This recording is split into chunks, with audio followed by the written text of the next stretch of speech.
Hello everyone! Welcome back to the third installment of our UM-VERBS lesson here on Talk to Me in Tagalog. In this video, you will learn how UM-VERBS are used to express or describe bodily motions, functions, and even emotions. In the previous lessons, you learned the infinitive form and the present, past, and future aspects of UM-VERBS. In case you haven't seen those lessons yet, I suggest that you first click on the links in the description box below before jumping into this lesson. But if you already know the rules in forming the three aspects of UM-VERBS, let's now study the words related to bodily functions. We have 4 columns on this slide. Column 1 is for the verb roots.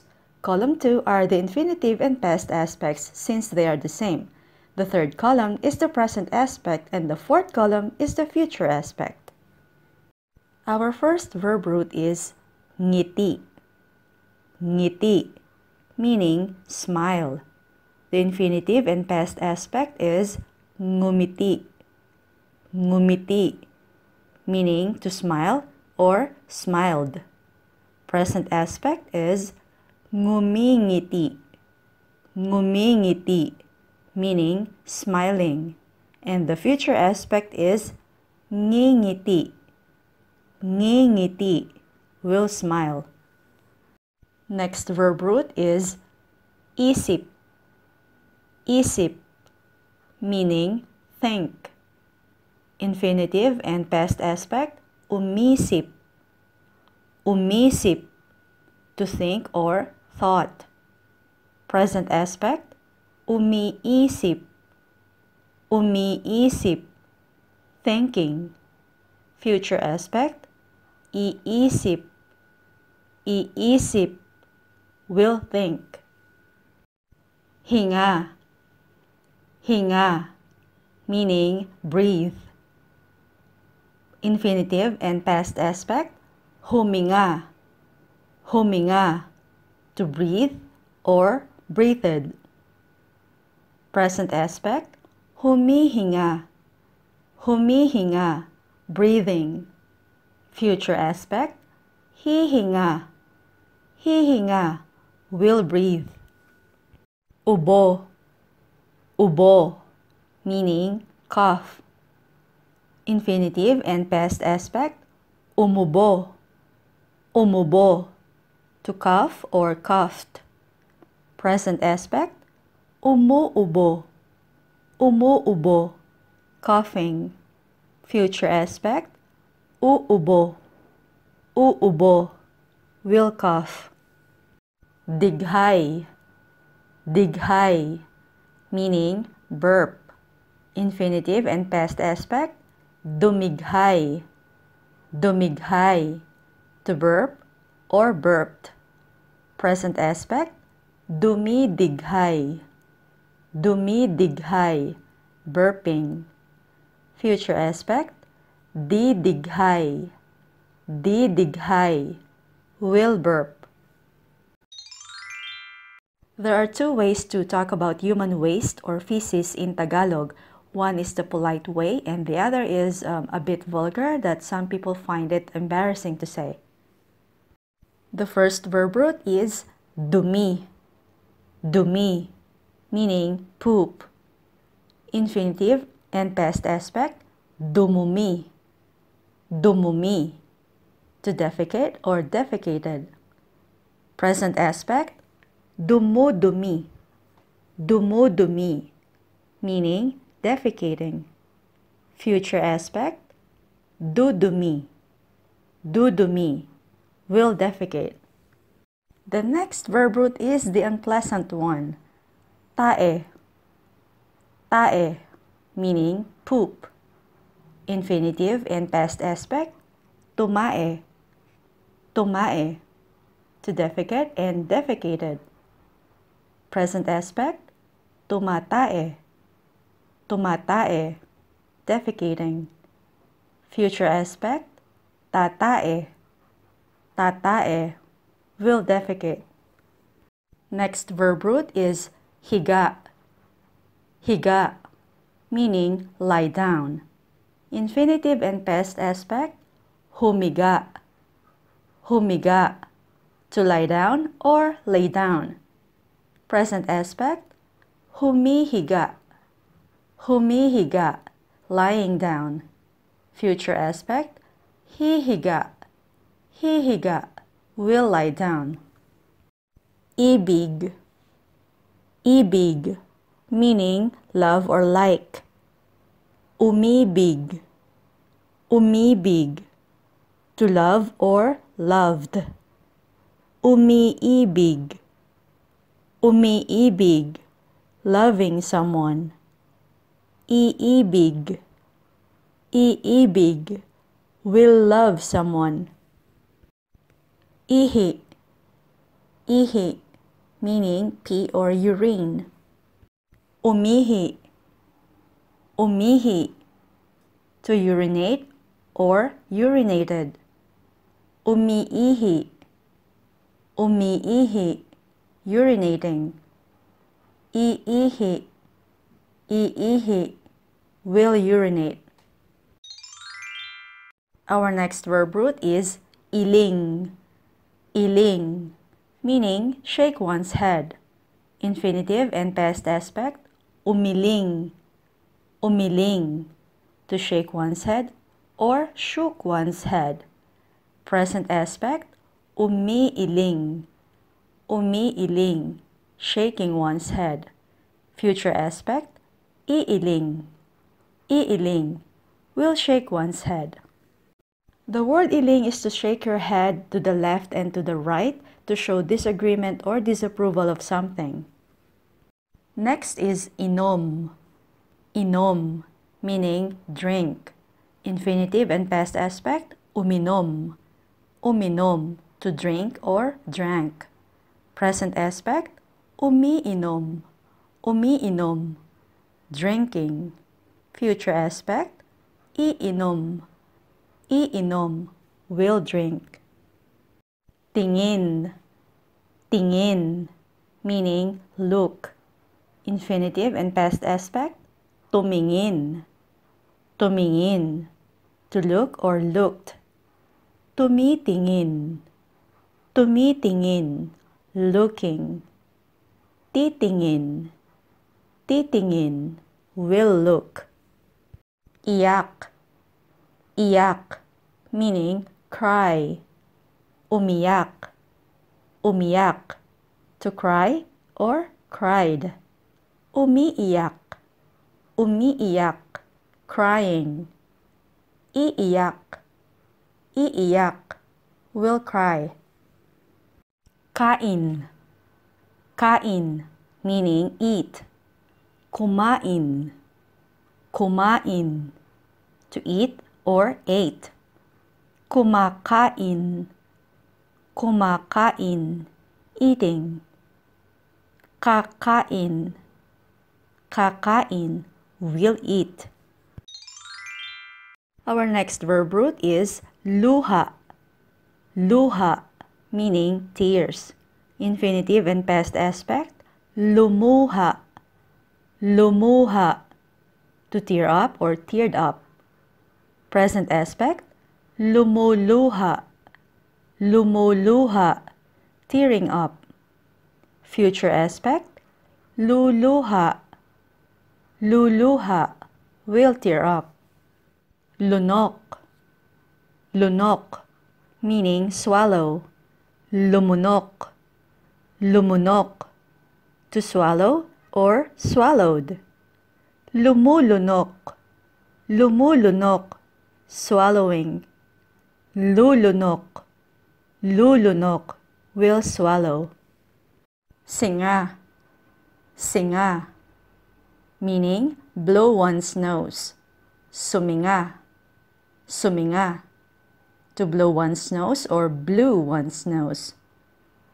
Sumisinga, sumisinga, blowing one's nose.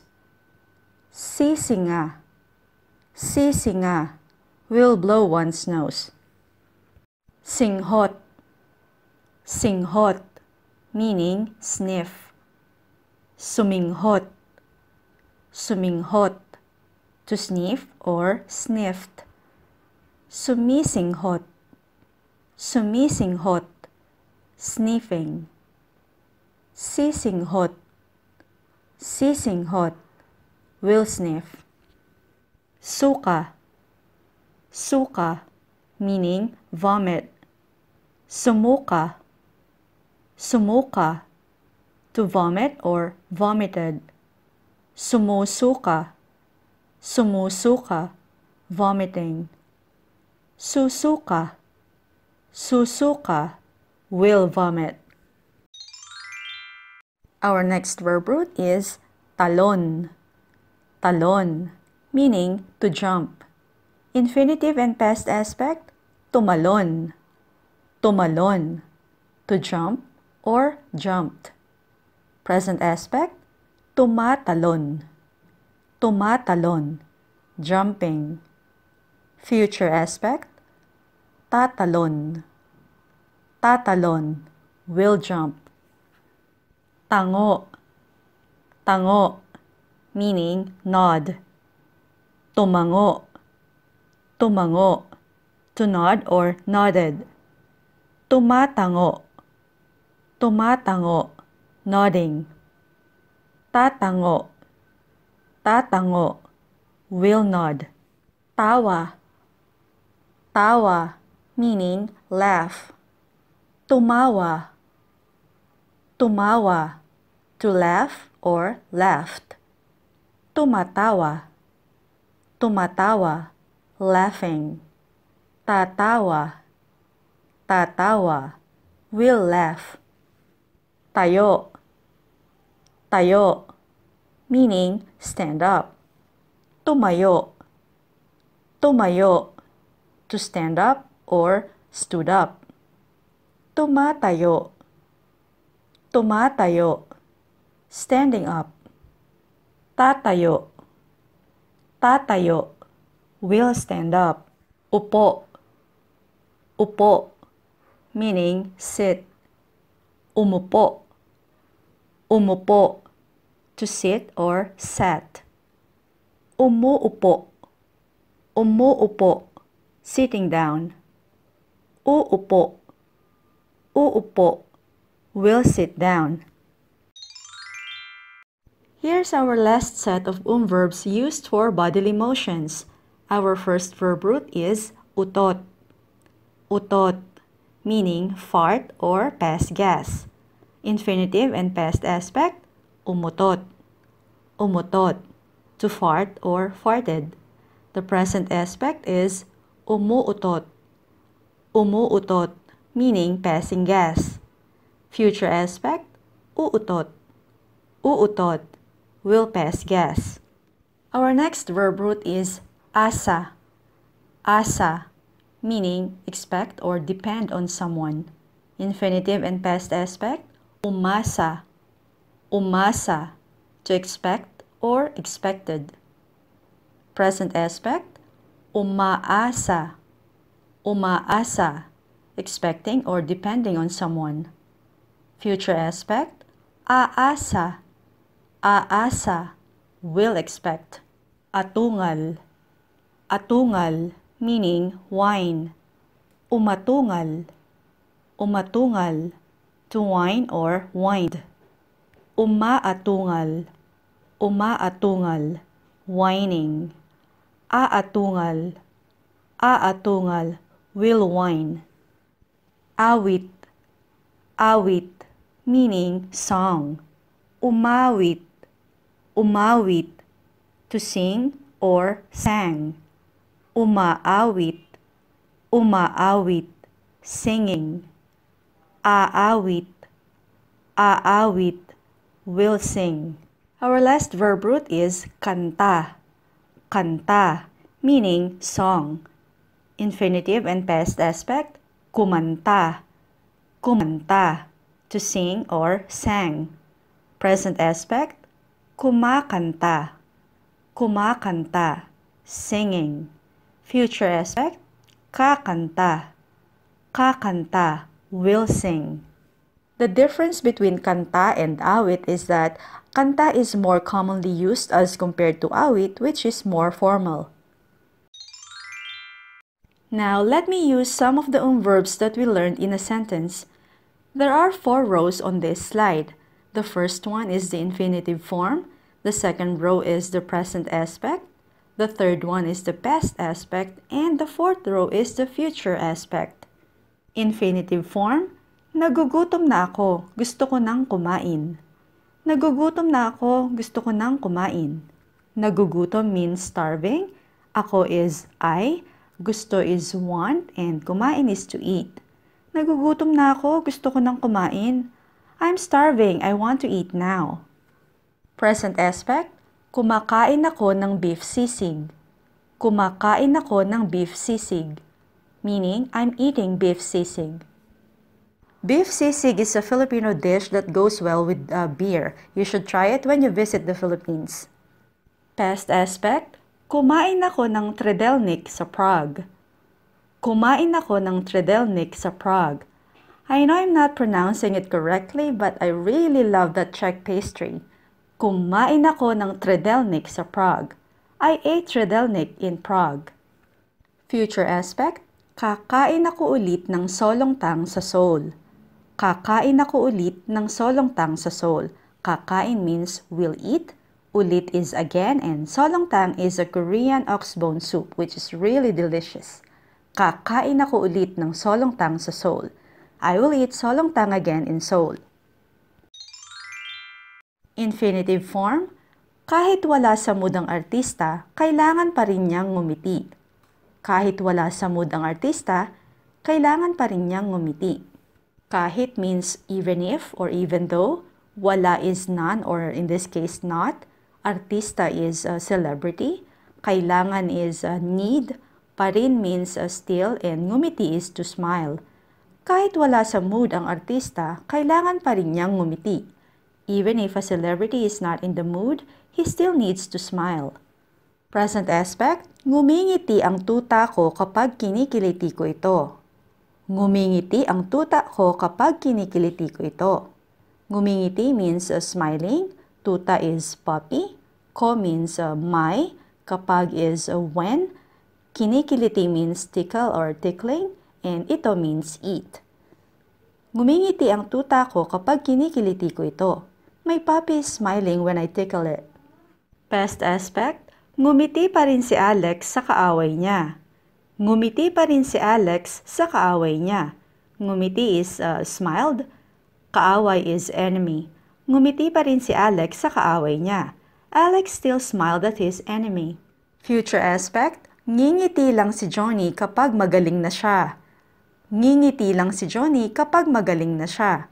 Ngingiti means will smile. Lang is only.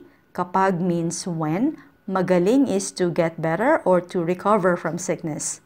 Ngingiti lang si Johnny kapag magaling na siya. Ngingiti lang si Johnny kapag magaling na siya. Johnny will only smile when he is feeling better. Infinitive form. Walang nagawa si Gwen kundi ang kumanta dahil ang may birthday ang nag-request sa kanya. Walang nagawa si Gwen kundi ang kumanta dahil ang may birthday ang nag-request sa kanya. The phrase walang nagawa means couldn't do anything. Kundi is but, kumanta is to sing, dahil means because, my birthday is a celebrant. Walang nagawa si Gwen kundi ang kumanta dahil ang may birthday ang nag-request sa kanya. Gwen couldn't do anything but to sing because it was the celebrant who requested it. Present aspect. Kumakanta si Modig habang nagsha-shower. Kumakanta si Modig habang nagsha-shower. Kumakanta is singing, habang means while, and nagsha-shower is taking a shower. Kumakanta si Modig habang nagsha-shower. Modig is singing while in the shower. Past aspect. Kumanta si Gracie sa school program nila. Kumanta si Gracie sa school program nila. Kumanta means sang and nila means there. Kumanta si Gracie sa school program nila. Gracie sang at their school program. Future aspect. Kakanta pa rin si Lynn kahit marami siyang problema. Kakanta pa rin si Lynn kahit marami siyang problema. Kakanta means will sing. Kahit means even if. Marami is many and problema means problems. Kakanta pa rin si Lynn kahit marami siyang problema. Lynn will still sing even if she has many problems. Infinitive form, masama bang dumighay sa harap ng ibang tao? Masama bang dumighay sa harap ng ibang tao? Masama means rude, dumighay is to burp, sa harap is in front or in front of, iba is other, and tao means people. Masama bang dumighay sa harap ng ibang tao? Is it bad or is it rude to burp in front of other people? Present aspect, anong kinain mo? Bakit ka dumidighay? Anong kinain mo? Bakit ka dumidighay? Ano means what? Kinain is something that you ate. Mo means you. Bakit is why? And dumidighay is burping. Anong kinain mo? Bakit ka dumidighay? What did you eat? Why are you burping? Past aspect, dumighay ang sanggol pagkatapos dumede. Dumighay ang sanggol pagkatapos dumede. Dumighay is burped, sanggol is baby or infant, pagkatapos means after, and dumede is to drink milk. Dumighay ang sanggol pagkatapos dumede. The baby burped after drinking milk. Our last sentence is the future aspect. Didighay ka ng didighay kapag uminom ka ng maraming carbonated drinks. Didighay ka ng didighay kapag uminom ka ng maraming carbonated drinks. Didighay means will burp, but the phrase didighay ka ng didighay means you would continuously burp. Uminom is drank, marami is too much. Didighay ka ng didighay kapag uminom ka ng maraming carbonated drinks. You would continuously burp if you drank too much carbonated drinks. That's all for now. Please subscribe to my channel for more Tagalog language lessons. If you like this video, please give it a thumbs up and I'll see you again very soon. Maraming salamat po!